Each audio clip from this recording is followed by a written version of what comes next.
Greater Capital is a social investment consultancy. We provide advice that helps corporates develop and contribute to socioeconomic development in the country. Shared value is a new trend. It's looking into doing business with a long-term, sustainable view that helps the bottom line, the financial returns of a business, but also the society, the communities, and the environment around it. Each company needs to find a shared value strategy that really works for them. Each strategy needs to look into at least 3 key components. One of them is understanding who their stakeholders are. So who are the people that have an impact on the business, and who are the people that the business is actually impacting. Corporates need to understand where their new markets will be coming from. Where is the demand going to grow, to making their own business sustainable. The third key element is to understand how stable is their supply chain, and if not, their responsibility and be to grow that supply chain for themselves.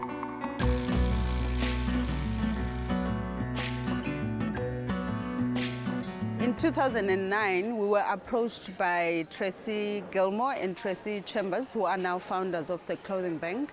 The idea worked perfectly for us because it actually gave us an opportunity to do 2 things: take care of our surplus clothing and make sure it's distributed in a way that's more responsible and more efficiently.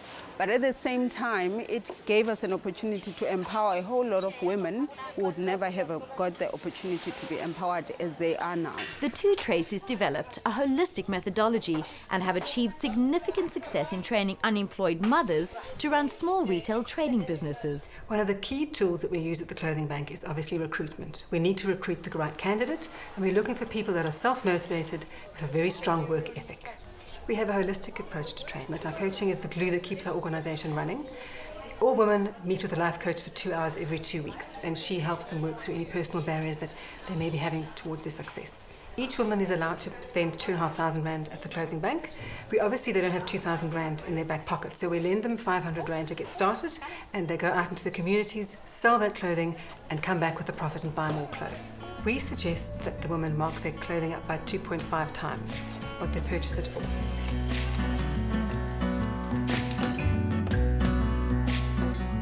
One of the key indicators of success and sustainability for the Clothing Bank program is the fact that the women who get to participate come up with a qualification that they wouldn't have. For example, the program ensures that their skills translate to an NQF level 4 qualification, which is an equivalent of a matric. It means even if we're not involved with those women in the few years to come, they will have a skill where they can actually get jobs or do some other meaningful things about their lives.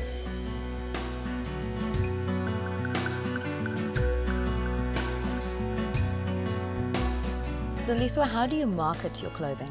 I market my clothes at home.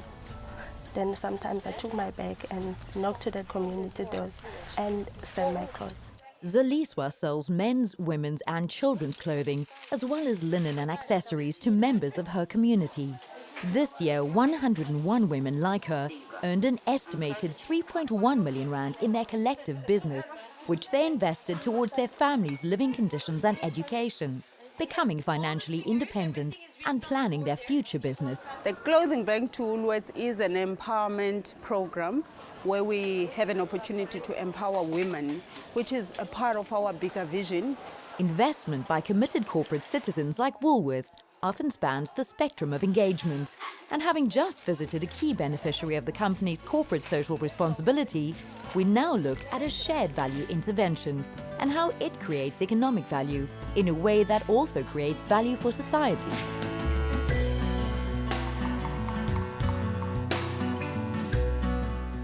The farming community worldwide and final food retail customers are immensely aware today of the importance of good practices in agriculture.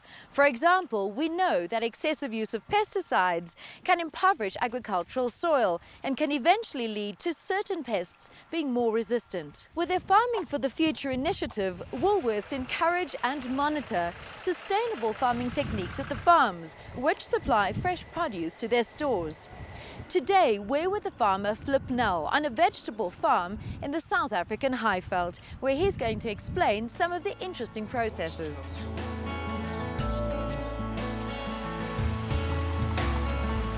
Tell me, who sets the standards of practice for the farmers who partake in farming for the future? So the first one obviously will be the farmer, and who has to have the expertise and the know-how in order to do it in practice. Secondly, there is an international certification which we call Global GAP. The GAP stands for Good Agricultural Practices. And then the third was introduced by Woolworths, or what we call farming for the future. And that is a set of standards to which all your agricultural practices will have to comply. And that Woolworths has outsourced the auditing function to a private company of experts.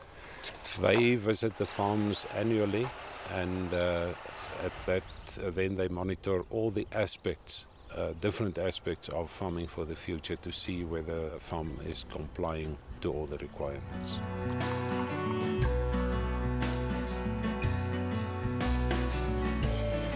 We've seen some incredible improvements in farming methods and farming practice over the last couple of years through Farming for the Future. Big reductions in pesticides, chemicals, fertilizers, big increases in compost use, and the promotion of water management, which in a water-scarce country like South Africa is a really big contribution. We're also seeing more interesting biodiversity stories coming from the farms. Farmers telling us about bird species, insects and animals returning to their farms for the first time in many, many years as well.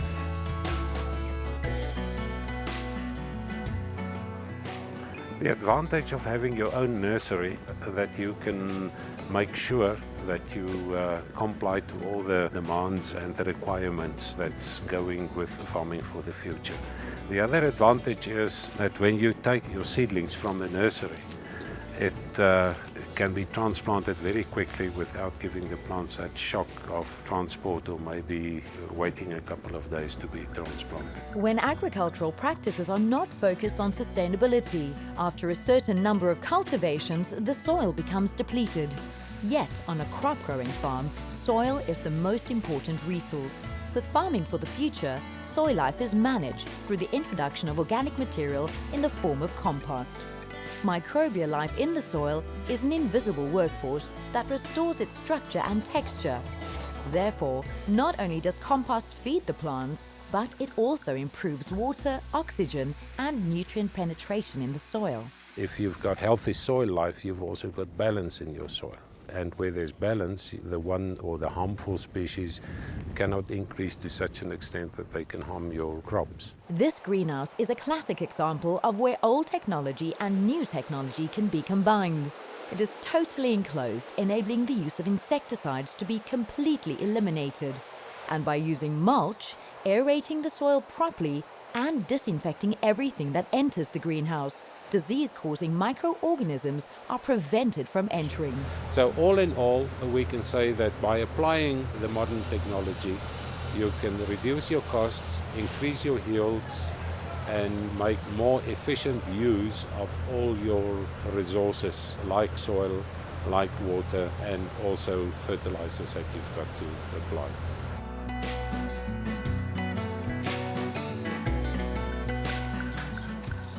And the next big step for us is really to take the model and adapt it to the dairy supply industry. After that, hopefully the next thing is to actually look at meat production and see which principles are applicable for that industry as well. Farming for the Future is part of Woolworths' good business journey towards creating shared value for the triple bottom line of people, planet and profit.